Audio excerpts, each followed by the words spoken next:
Hey everyone, Sure Small Pets here. So I am here with, I think this is Percy in here right now. It's tough to say. But I'm here with Percy the moving sphere, as well as Barry and George. And we're going to be talking about Roborovski hamsters and whether or not they are the right hamster species for you. So yes, this is another video in my ongoing forever long series. So you want a Roborovski hamster? First thing we need to understand is to have a quick rundown, hey George, of what a Roborovski hamster is. So a Roborovski hamster, or a Robo, or a Bobo, depending on who you talk to, is, oh, and he's joined the round sphere. Hi, there's Percy. Hi. A Roborovski is the smallest species of domesticated hamster in the world. They are also the fastest. Robos tend to never go anything higher than 50 grams, although it's not uncommon for them to be like high 20s, mid 30s, depending on where you get them from. Pet store hamsters do tend to be smaller because they're not bred properly. And, you know, well-bred ones tend to be a little bit huskier. They come in several color varieties. However, the most common is a Goody, which is the one you commonly see with the white eyebrows, which is what George is. Percy is a pied, in case you're wondering. There's also Husky, Husky White, what else? Umbrus, there's a ton. I'm still learning all of them. There's the head spot color, and there's the white-faced agouti. There's lots. Anywho, Robos are a different species of hamster than, you know, the common ones we see in North America, which are hybrid dwarfs and Syrian hamsters. And they're different, they're unique, and of course their needs are also unique. They're the only species that are like a little bit, that do quite well in either pairs or colonies. I know a lot of people do keep hybrids together successfully, but there is just, if there's a falling out, those falling outs can be really, really bad. You always have to be prepared for the worst. With Robos, of course, you do have to be prepared to split. However, it is easiest to keep mother-daughter pairs, father-son pairs, mother-daughter colonies, that kind of thing. Always do the same sex. Your relatives are generally easier. That's the basic rundown of what a Robo is. Now, let's see if it's the right pet for you. So here we are with Barry. Barry's moved into the detolf because it made a little bit more sense to move Lumpy somewhere where he was a little bit more secluded and away from people, as he doesn't really care for them, and I don't blame him. And Barry's very active, and anyway, worked out. Anywho, so the Robos were one of the big, like the most popular pets at the Small Animal Village at this past couple weeks at the expo. And I can totally see why. They're super cute, they're super tiny, and they're kind of weird looking. I mean, I've been obsessed with Robos for over a decade. Ever since I got my first hamster, what I really wanted was a Robo. They weren't available anywhere around us at the time.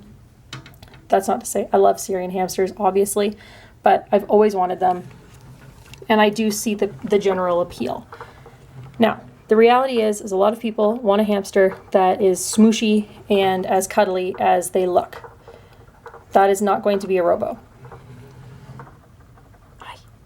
Most Roborovski hamsters are very fast. They don't mind being handled, and they're not really going to necessarily bite, but they're not going to sit on your lap and like have a snack. There is the odd one that is quite chill, like Piglet. That's why I'm not showing Piglet in here. He's the exception, not the rule. Barry is a very classic Robo in the sense that he doesn't mind if I pick him up, but he's also would much rather just explore his house, eat snacks, and nap. Robos like to burrow, so you need to be able to provide a ton of bedding and a soft one that they can make tunnels in. You need to accept the fact that they aren't going to just chill. You can't make them that way.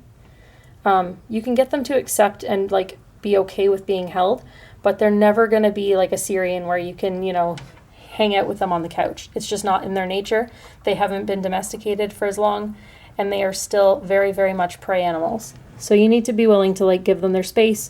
Sometimes they're more like goldfish hamsters where they don't really care for being held, and they'd much rather be left alone while they just hamstered. For small hamsters, a lot of people think that the appeal is that if it's smaller, they don't need any different of a size of cage, and that's just not true. The minimum standard for a Roborovski hamster is the exact same as that for a Syrian, which is 450 square inches. They will use every bit of it. The Robos are more active than any other hamster I've ever had. They do a ton of laps. They use their wheels like it's their job, and yeah. So they still need just as much space as you can provide for them. It's not a cop-out for getting a tinier habitat. If you get a pair of Robos, you have to be willing to have 2 of everything. You also need to understand that it might not work out and you have to have a second cage available. That's very important for any animal that you have living in more than one. Fallouts can happen, and it's essential that you understand that. These guys are no more adept to climbing than Syrians are, so make sure that if you do have Robos, that you make sure that it's a bunch of just solid floor space. You don't have to do a bunch of levels. They may look cool, but they're totally not necessary, and they can be detrimental for their safety. Robos need a sand bath, like over here. They do this to keep clean, so you do need to provide that for them. If that's something that doesn't interest you or whatever, maybe go with a Syrian, because not every Syrian likes sand baths. Hello. Oh, we're doing some pouching things. Cool. They require a high protein balanced mix of lab blocks and seeds, just like any other hamster. It's important that you maybe try to get a mix with like a lot of the smaller seeds, because they are tinier and they do seem to enjoy those from my more recent experience. They also need something that's at least 6.5 inches for a wheel, ideally 8. Just because they're tiny doesn't mean that you can get the tiniest wheel out there. A lot of things, just because they're small doesn't mean they need the smallest thing. That's basically the rule of thumb here. And what else? Yeah, the big thing is you just need to understand that you're not going to be able to just make them love being out for lap time. It's not realistic, it's not fair to them, and don't expect a Robo with a Syrian personality. Oh cool, we're going to do some pouching. Thanks for that, bud. It is also super common for Robos to pee on everything they have, so a lot of people are used to having like cutesy setups for their Syrians and stuff that largely gets left alone if not chewed on. Robos pee on most of their stuff, so you got to be willing to clean it regularly and all that, and it gets pretty gross. They also have scent glands that sometimes you need to clean off, and you do need to trim their nails. So if scruffing a hamster and forcibly trimming their nails is not something that appeals to you, don't get a Robo, because it is something you absolutely need to do, otherwise it's dangerous for them.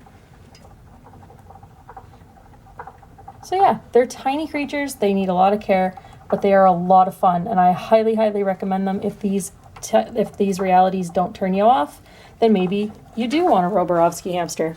Anyway, that concludes our video. I will see you guys next week. Take care, everyone. Say bye. He's like, no. Be good to one another. Bye-bye.